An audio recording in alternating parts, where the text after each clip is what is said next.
Hello बच्चों, let's read this question. This question says that in a population, individuals showing dominant phenotype is 64%. If the population size is 500 individual, find the number of individuals that are heterozygous. Option 1, 80. Option 2, 240. Option 3, 180. And option 4, 320. अब अगर इस question के मैं की concept की बात करूं तो इस क्वेश्चन का जो की कॉन्सेप्ट है वो है Hardy Weinberg principle. Let me write it over here. Key concept is Hardy Weinberg principle.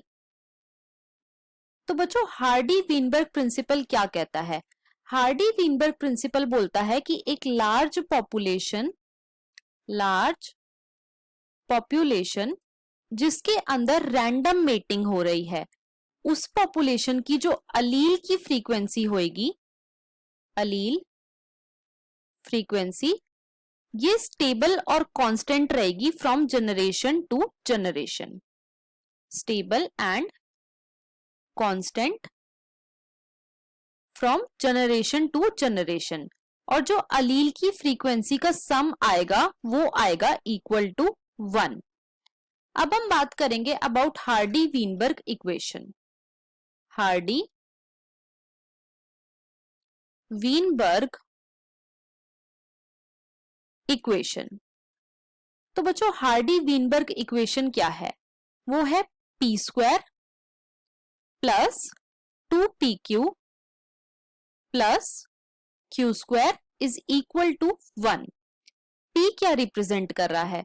तो P रिप्रेजेंट कर रहा है frequency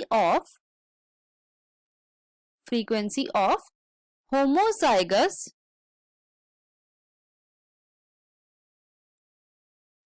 dominant allele. Q square क्या रिप्रेजेंट कर रहा है? तो Q स्क्वायर रिप्रेजेंट कर रहा है फ्रीक्वेंसी ऑफ होमोजाइगस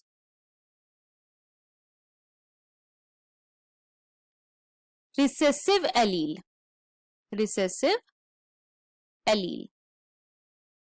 और 2pq क्या रिप्रेजेंट कर रहा है? तो ये रिप्रेजेंट कर रहा है frequency of heterozygous allele. Right.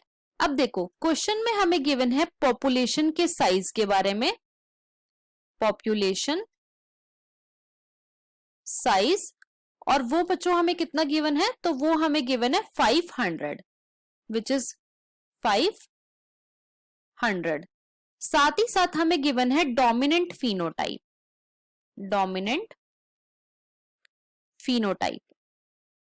और ये कितना गिवन है? तो ये हमें गिवन है 64%.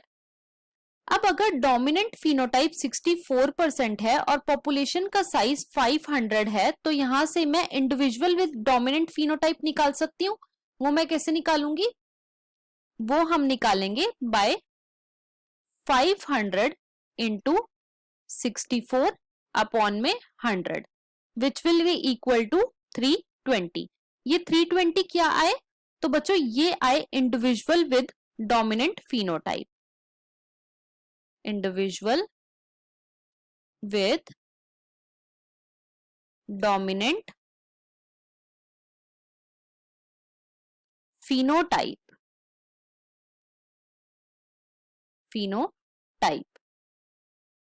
अब अगर 320 इंडिविजुअल विद डोमिनेंट फिनोटाइप है और अगर मैं 500 में से 320 को माइनस कर दूं, which will be equal to 180. तो ये 180 क्या आए बच्चों? ये आए individual with homozygous recessive genotype. These are individual with homozygous recessive genotype. Right. और 500 का 36% होता है इक्वल टू 180. तो यहां पे मैं 36% भी लिख सकती हूं.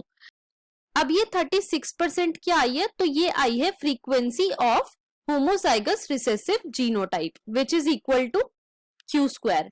तो क्यू स्क्वायर क्या आया बच्चों, 36%।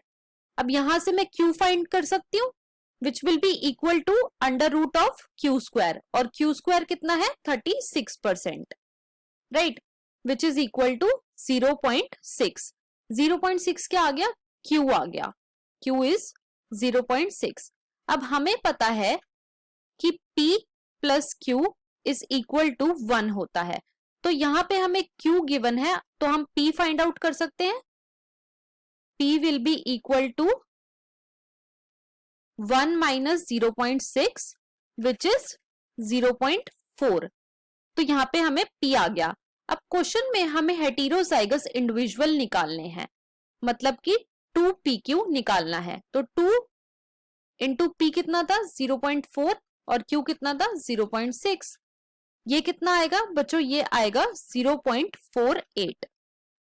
अब ये 0.48 आया 1 के लिए, 100 के लिए कितना होगा 0.48 into 100 which will be equal to 48। 48 आया 100 के लिए, हमें निकालना है फॉर 500। तो हम कैसे निकालेंगे, 48 अपॉन में 100 into 500 which is equal to 48 into 5 will be equal to 240। और ये 240 क्या आए, तो बच्चों ये आए individual with heterozygous, individual with heterozygous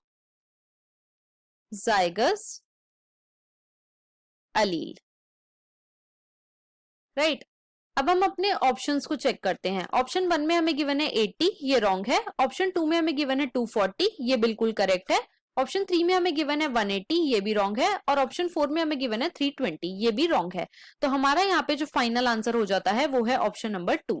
so the final answer of this question is option number 2। I hope you understood it well. Best of luck.